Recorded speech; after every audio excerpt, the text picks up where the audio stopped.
اللہ نے دنیا میں تکلیف اور دکھ درد کیوں رکھا ہے؟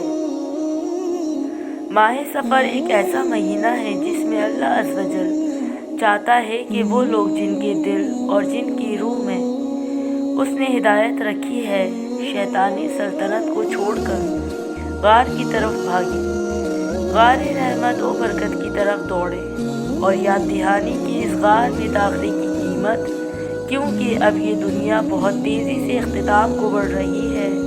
آزمائشیں تیز اور تیز تر ہو جائیں گی کیونکہ دنیا اپنے آخری مرحلے میں ہے۔ اس غار میں داخلے کی قیمت یہ ہے کہ اولیاء اللہ کے ان پتھروں کو سہا جائے جو وہ کتوں کو ماریں گے، اور ان کو جو اطاعت اور مطمئن کردار اپنانا چاہتے ہیں۔ یہ آسان نہیں ہے۔ جب وہ پتھر مارنے کا کہتے ہیں تو لوگ یہ سوچتے ہیں کہ وہ تشبیہ دے رہے ہیں، لیکن اگر آپ ذرا تصور کریں کہ آپ کھڑے ہیں اور کوئی آپ کے سر پر پتھر پھینک رہا ہے تو آپ کو کیا ہوگا؟ آپ رو پڑیں گے، آپ کو بہت تکلیف ہوگی، آپ کو مختلف قسم کی مشکلات کا سامنا کرنا پڑے گا، کیونکہ وہ آپ کے جسم کو مارتے ہیں، آپ کے سر پر وار کرتے ہیں، آپ کے چاروں طرف پتھروں کی بوچھاڑ کر دیتے ہیں، اور ہر وقت آپ یہ سوچتے ہیں کہ اللہ عز و جل میرے ساتھ ایسا کیوں ہونے دیتا ہے۔ جو لوگ واقعتاً سمجھنا چاہتے ہیں تو ان کو سمجھنے کے لیے نوٹس بنانا چاہیے۔ یہ فلسفے کی کلاس نہیں ہے۔ جب یہ شیخ بیان فرمائے، آپ شرط لگا سکتے ہیں کہ یہ ہونے والا ہے، دکھاوے کو نہیں۔ حقیقتاً ان کی زندگی مثالوں سے بھری ہوئی ہے۔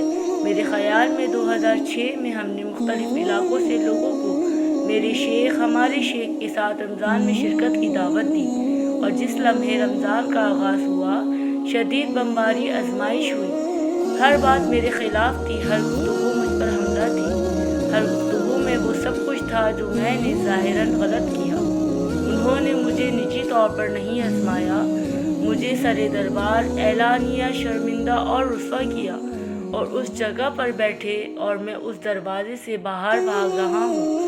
یہ زندگی کا ایک مشکل ترین تجربہ ہے جو آپ اپنی زندگی میں تجربہ کر سکتے ہیں، کسی بھی بڑی آفت اور موت سے کم، حتیٰ کہ موت بھی آسان ہوتی ہے اس سوچ سے کہ میں ان سب سے کیسے گزروں گا، لیکن پھر وہ آپ کے کان میں سرگوشی کرتے ہیں کہ آپ کی تربیت ہوئی ہے کہ جب وہ آپ پر پتھراؤ آزمائش کرے تو لوگوں کے سامنے ذلیل ہونے کی کون پرواہ کرتا ہے۔ آپ نے لوگوں کے لیے یہ راستہ اختیار نہیں کیا، آپ نے اپنے لیے یہ راستہ اختیار نہیں کیا۔ آپ اپنی ذات کی پرواہ بھی نہیں کرتے۔ کیا تم ہر روز یہی نہیں کہتے؟ اسی طرح تم اپنی ذات سے بات کرتے ہو کہ میں نے عہد لیا کہ یا رب میں کچھ بھی نہیں، میں کسی قابل نہیں ہوں، میں سیدنا محمد صلی اللہ علیہ وآلہ وسلم کی دہلیز تک پہنچنے کے لیے آپ کے بحر فنا میں داخل ہونے کا سوال کرتا ہوں، تو پھر وہ آزماتے ہیں۔ آپ کہتے ہیں اے میرے خدا، وہ اس طرح کیوں آزما رہے ہیں؟ اور اپنے دل میں آپ مراقبہ کرتے ہیں اور ان کے ساتھ رابطہ کرتے ہیں، اور وہ یاد دلاتے ہیں کیا آپ فنا نہیں ہونا چاہتے تھے؟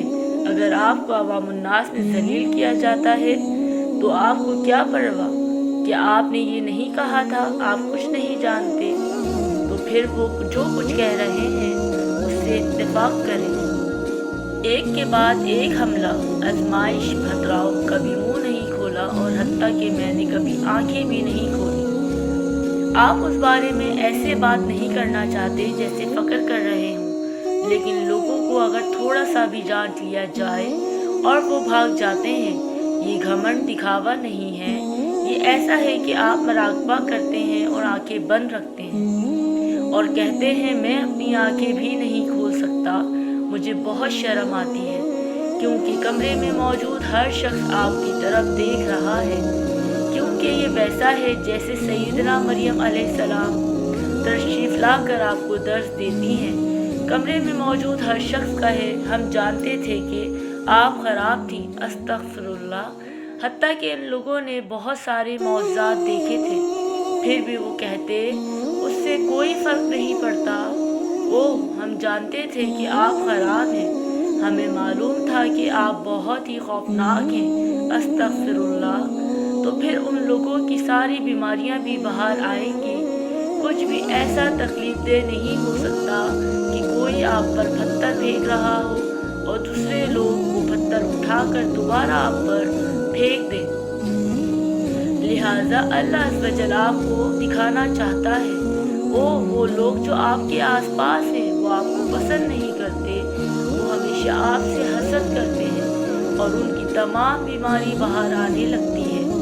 हर तरह की ईज़ा रसानी, खतराव और हर शे होती है और हर वक्त आंखें बंद करके आसमानों में पनाह ले, क्योंकि कुचले बगैर कोई बुलंदी दर्जात नहीं हो सकती। यही वजह है कि पैदाइश के अमल में भी रहम पर ही शदीद दबाव होता है और फिर एक आसानी आती है। दबाव और फिर एक आसानी, हर मुश्किल से एक आसानी आएगी। लिहाजा ये तमाम हरकत, फैलना और सुकड़ना हर चीज़ का राज है। अल्लाह अज़्ज़वजल फरमाता है, अगर मैं आपको सख्ती से ना निचोड़ूं, आपका इम्तिहान ना लूँ, तो आप दर्जात कैसे हासिल करोगे? और कुचलना कोई आसान चीज़ नहीं है, आपका दिल टूट जाएगा। और इसी वजह से तमाम नशीदर्स और नाती ये बयान कर रही हैं कि मेरा दिल अब शीशे की तरह है, आपको इस तरह हसास बनाएगी जैसे किसी ने आपकी जिल्द खींच ली हो। आप खाम हैं कि आप तसव्वुर कर सकते हैं कि अगर आपकी जिल्द ना हो तो हवा का झोंका भी आपको जलन देगा, क्योंकि जब आप दुनिया में होते हैं कोई आपको कुछ कह दे तो आप फ़ौरन अपनी ज़बान से उसे खरी खरी सुनाएंगे। तो आपने एक हिफाजती परत चढ़ा रखी होती है, कोई हरगिज़ आपको नुकसान नहीं पहुंचा सकता। आप उसे 3 लफ्ज़ वापस सुनाएंगे। तरीक़त आकर आपको खाम बनाती है, नहीं नहीं नहीं। जब शेख के साथ मामला करते हैं तो आपका मुंह ज़बान नहीं होती, आप कोई जवाब नहीं दे सकते। ये सूरह कैफ है। इसी महीने में हम बाद में इस मिसाल की तरफ आते हैं, कोई गुस्ताखी नहीं। आप खाम हैं, आपको आजमाया जाएगा और सब कुछ आपको दर्द देगा। आपका दिल शीशे जैसा है और अल्लाह अज़्ज़वजल उसे बिखेरने वाला है। और यही वजह है कि आप सलावात और नातों के अल्फाज पढ़ें। मेरा सीना मिसले शीशा है, आपने उसे कितनी बार तोड़ा या रब्बी, आपने उसे कितना कुचला है, क्योंकि वो किसी और पर इल्ज़ाम आयद नहीं कर सकते हैं। इन्हें तौहीद की सतह पर होना चाहिए, जहाँ वो जानते हैं कि आप या कोई दूसरा भी मेरे साथ ऐसा कुछ नहीं कर सकता जो अल्लाह अज़्ज़वजल ने लिखा ना हो। आप अल्लाह अज़्ज़वजल के लिखे बगैर मुझ तक पहुँच भी नहीं सकते। ये मकाम तौहीद, मकाम वहदत है।